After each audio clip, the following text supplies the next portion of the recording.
Zhang Xue just declared war on every motorcycle brand you have ever trusted. The man running ZXMOTO, former head of Cove, did not hint at China's plans. He flat out stated them. In 5 years, half of the major brands will be Chinese. That's not a prediction.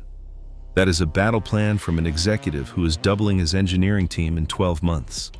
While Honda celebrates 70 years of heritage and Ducati polishes its racing trophies, China is building an industrial steamroller designed to crush them both. Here's what's at stake: the quality control standards you expect, the parts availability for your current bike, and the resale value of everything sitting in your garage right now. Because when Chinese brands control half the market, the other half either gets absorbed or dies. I am breaking down the 3-stage attack that is already in motion, and why the West has already lost the first round. This is about supply and strategy. Zhang Xue admits something that should terrify every Western manufacturer. Even Chinese brands source 80% of their components from external suppliers. But here's the kicker: those suppliers are Chinese. The electronics, the plastics, the hardware, even critical engine components all come from the same Chinese supply base. Western manufacturers are even more dependent. Your favorite Japanese or European brand does not make its own parts anymore. They assemble Chinese components with a Western badge.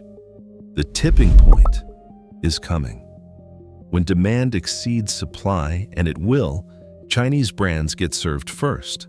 This is not speculation. This is basic economics. A Chinese supplier is not going to delay delivery to a Chinese manufacturer so Honda can get their parts on time.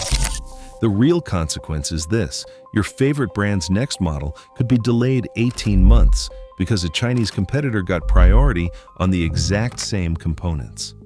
You will be waiting for that new bike while Chinese brands flood the market with 3 new models using the parts your brand could not get. This is the financial trap Western manufacturers walked into when they moved production to China for cost savings. They cannot leave now without rebuilding entire supply chains from scratch. That takes years and billions of dollars. Meanwhile, Chinese brands already control the infrastructure. We have seen this movie before. Remember what happened to the smartphone industry when China controlled battery and screen production? Western brands had to accept Chinese terms or get squeezed out of the market entirely. The uncomfortable truth is even premium brands like BMW and Ducati source critical components from Chinese suppliers.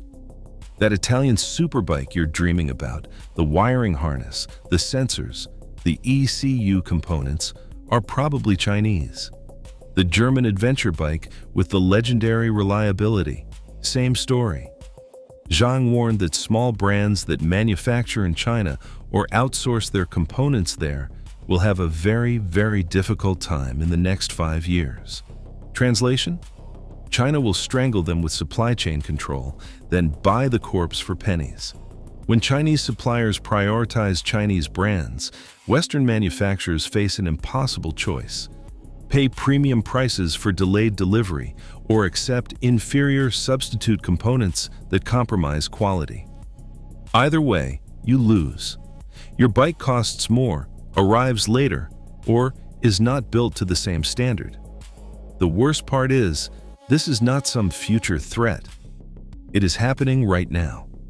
Chinese brands are already getting preferential treatment from suppliers. Western brands are already facing delays. The market just has not realized it yet because the impact takes time to show up in showrooms, but it will. In 2 years, you will walk into a dealer and see empty floor space where new models should be. The salesman will tell you about production delays and supply issues. What he will not tell you is that the same factory that cannot deliver your bike just shipped 5,000 units to a Chinese competitor. Zhang's roadmap reads like something out of a fever dream: 6 models this year, 15 next year, and 300 to 400 engineers by 2026. That's not gradual expansion, that's a blitz. Compare that to Western development cycles. Honda takes 10 years to develop a new engine platform. European brands need 36 months just for a cosmetic facelift. The Japanese obsess over durability testing. The Italians refine handling for years. The Germans engineer redundancy into every system. Chinese timeline? New model in 6 months, new engine in 12 to 18 months, complete platform refresh in under a year. Here's why this matters to you. By the time Honda releases their 2027 model, the one they started developing in 2017, China will have released 3 complete generations of competing bikes, each generation learning from the last, each iteration undercutting on price, each model stealing more market share. The math is brutal. While your favorite brand spends a decade perfecting one engine, Chinese manufacturers will launch, fail, learn, and relaunch 5 different engines. Some will be garbage, some will be decent, and 1 or 2 will be legitimately competitive at half the price. But here's where it gets interesting. Even Zhang admits the pace is dangerous. In the interview, he makes an almost disturbing confession. China is moving fast, perhaps too fast. Think about that. A Chinese executive, someone whose entire business model depends on speed, is openly worried about moving too fast. That's like hearing a MotoGP rider say he's scared of his own corner speed. And yet he keeps pushing harder into the turn anyway. What gets sacrificed at this velocity? Long-term durability testing, real-world validation across different climates and riding conditions, quality control protocols that catch problems before they reach customers, the institutional knowledge that comes from engineers who have spent 20 years solving the same problems. This creates a buyer's dilemma that did not exist 5 years ago. Cheaper upfront cost versus unknown reliability over 5 to 10 years. You can buy a Chinese bike today for $8,000 that matches the specs of a $15,000 Japanese bike, but nobody knows if it will still run at 50,000 miles. There is no data. There is no track record. There is just a price tag and a promise. The real-world example is Cove, Zhang's former company. They went from startup to international competitor in under 5 years. That is the same time frame Honda needs just to get regulatory approval for a new emission system. Cove launched multiple displacement classes, entered racing, established dealer networks, and started exporting globally, all while Honda was still in the design phase of their next generation.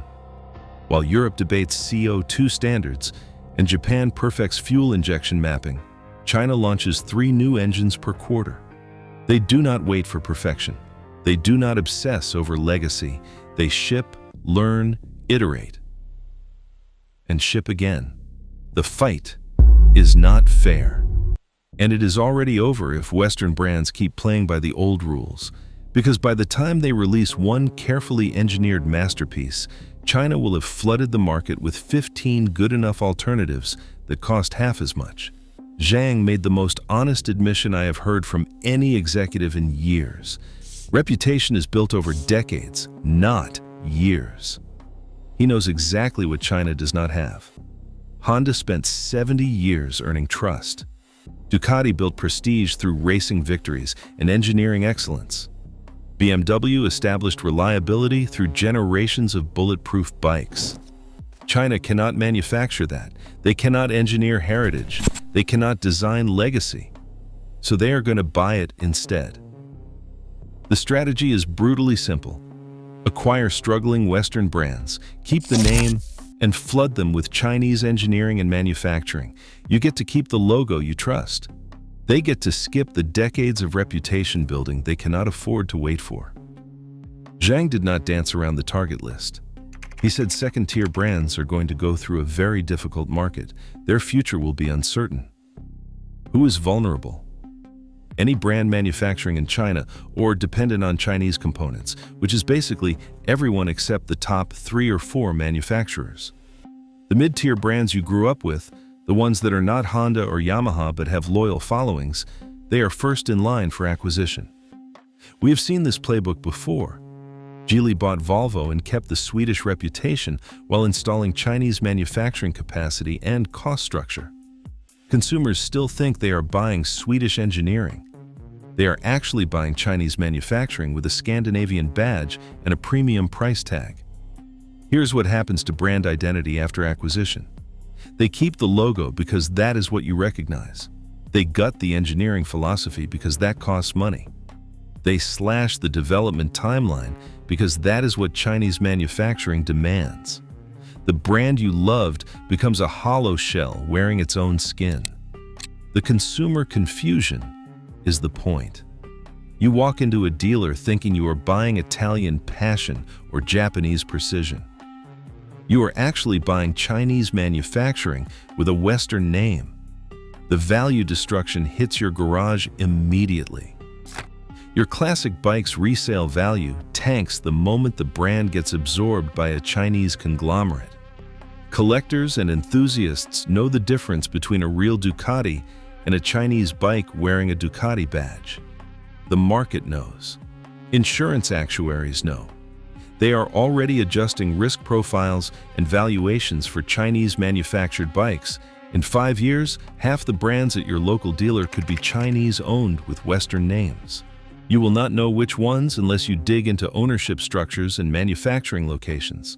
The dealer will not volunteer the information. The marketing will still show European or Japanese imagery, but the bike will be designed in China, built in China, and engineered to Chinese cost targets.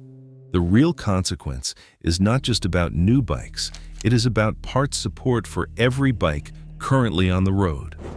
When a brand gets acquired and absorbed, the parts supply dies. The institutional knowledge disappears, the service network collapses.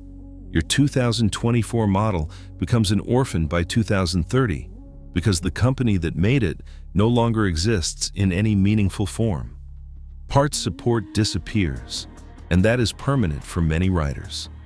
Zhang's target is not modest. He said he wants to be among the top 10 manufacturers in the world. He is not the only Chinese executive with that goal. Every major Chinese manufacturer is racing toward the same finish line. If Chinese brands hit 50% market share, which Zhang claims will happen, that means half of current manufacturers disappear or get absorbed. Not struggle, not downsize, they cease to exist as independent entities. Here is how the waves hit. First wave, in years 1 and 2, small Western brands that manufacture in China get squeezed on parts availability and pricing. They cannot compete when Chinese brands undercut them by 30% using the same components from the same suppliers. These brands either sell to Chinese buyers or shut down completely. You will see familiar names disappear from dealer floors. The press releases will talk about market consolidation and strategic partnerships. Translation: they got crushed and sold the corpse. Second wave, in years 3 and 4, mid-tier brands face the acquire or die decision. Chinese competitors aren't just cheaper anymore, they are genuinely competitive on quality. The performance gap closes, the reliability gap narrows, and the price gap remains massive. Brands like Triumph, Aprilia, KTM, they are all vulnerable unless they find a way to compete on cost without sacrificing what makes them special. Some will survive by going ultra-premium. Most will not. Third wave, year 5 and beyond, even major brands face serious pressure as Chinese manufacturers move upmarket with premium models. This is when China stops competing on price alone and starts competing on prestige. They will have the supply chain. They will have the speed advantage. They will have the acquired Western brands for credibility. And they will have 5 years of market data showing them exactly what customers want. The dealer network shift happens gradually, then suddenly. Your local shop that sold Yamaha for 40 years starts carrying one Chinese brand as a value option. Then 2, then 3. Then the Yamaha allocation gets cut because corporate is struggling. The shop becomes primarily Chinese brands, with one Japanese holdout for the diehards who do not care about price. Parts availability becomes a crisis the moment brands disappear. When a manufacturer gets absorbed, the parts supply chain collapses within 18 months. Your 2024 bike becomes unrepairable by 2030 because the company that made it no longer exists. The dealer cannot order parts from a brand that has been gutted and rebadged. You are stuck hunting eBay for used components or fabricating custom solutions. The enthusiast market collapses when brands cease to exist. Classic bike values crater because collectors will not invest in orphaned brands with no part support and no community. That pristine low-mileage example you are saving for retirement becomes worthless if the brand gets absorbed before you sell it. The safety testing gap is the part nobody is talking about yet. Rapid expansion means less time for crash testing, durability validation, and real-world failure analysis. Chinese brands are shipping bikes that have not been tested across multiple climate zones, have not accumulated high-mileage data, and have not gone through the kind of abuse testing that Western brands consider standard. Some will be fine, some will not. And you will not know which category your bike falls into until something breaks at 70 miles per hour. What this means for your garage is this. Every bike you own from a vulnerable brand becomes a depreciating asset with questionable parts support. That is not speculation. That is the logical outcome when half the industry disappears in 5 years. So what do you do when half the industry is about to disappear? If you are buying new, stick with the top 3 or 4 brands least likely to be acquired. Honda, Yamaha, BMW, maybe Ducati under the VW Group umbrella. These brands have the scale, the financial backing, and the supply chain independence to survive the Chinese onslaught. Everyone else is vulnerable. The used market is about to shift hard. Bikes from vulnerable brands will lose value faster than you think. If you own something from a second-tier manufacturer and you are planning to upgrade in 3 to 5 years, sell now. Do not wait until the acquisition announcement drops and the market realizes your bike just became an orphan. For bikes you are keeping long-term, start hoarding parts. Stock up on wear items and common failure points before the brand disappears. Oil filters, brake pads, clutch plates, electrical components. Buy them now while they are still available. Because when the brand gets absorbed, those parts evaporate from the supply chain within 2 years. The Chinese bike gamble is simple math. If you buy Chinese, accept it as a 5-year disposable with unknown resale value. You might get lucky. You might get a reliable bike that runs forever. Documentation becomes critical. Keep every service record, every receipt, every maintenance log. Proof of proper maintenance will matter more when parts become scarce, and potential buyers need assurance the bike was cared for correctly. Have the insurance conversation now. Ask your agent how Chinese ownership affects coverage and claims processing. Some insurers are already adjusting risk profiles and premiums for Chinese manufactured bikes. You need to know if your policy will change when your brand gets acquired. Join brand-specific forums and communities while institutional knowledge still exists. The mechanics who know these bikes inside and out will not stick around after acquisition. The enthusiast communities will fragment. Get connected now while the expertise is still concentrated and accessible. The realistic outlook is this. It is not about patriotism or quality snobbery. It is about making smart financial decisions with incomplete information. You are buying a depreciating asset that might lose part support before you finish paying it off. What not to do: do not panic, sell everything. Do not assume all Chinese bikes are junk. Do not ignore the threat entirely and pretend nothing is changing. The industry is shifting, whether you like it or not. Zhang's warning is not a prediction. It is a declaration of what is already in motion. 5 years from now, the motorcycle industry will be unrecognizable. The question is not whether you will be affected. The question is whether you will be ready, or whether you will be holding a worthless asset nobody can fix.